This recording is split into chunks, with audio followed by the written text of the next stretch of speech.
Hey everyone, in this video we are going to talk about a leading garden charity and its commitment to protecting and preserving nature. You might think protecting our environment is one of the most important goals of the Royal Horticultural Society.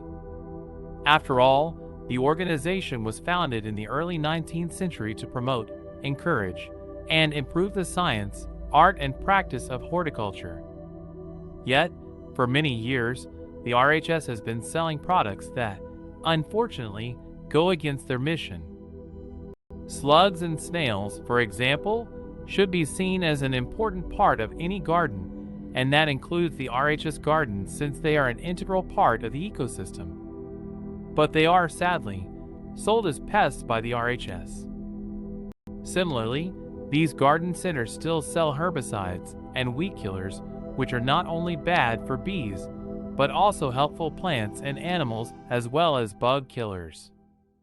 Needless to say, the RHS is working to improve this by continuously reviewing their ranges and sourcing more sustainable alternatives.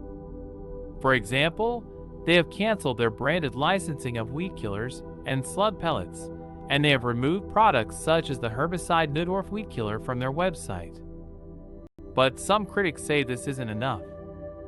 After all, the RHS still sells and promotes products which are detrimental to the environment. Weeds, for example, are often overlooked and seen as a pest. But in fact, weeds are important for biodiversity as they attract pollinators and help improve the soil.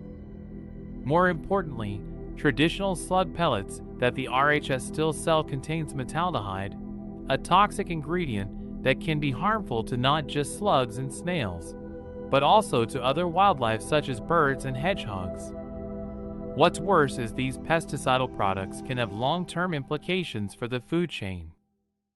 Birds such as the song thrush, which is now a red-listed species, rely on snails and slug as a food source, and these are being a target.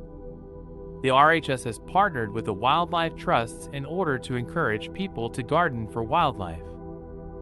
And the Wildlife Trust strongly encourages people in its advocacy to avoid using toxic pesticides that harm wildlife. We need to go beyond just the mere removal of such harmful products, however.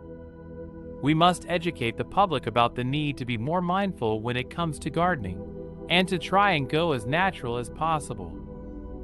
So what do you make of this? Have you come across other groups that have a description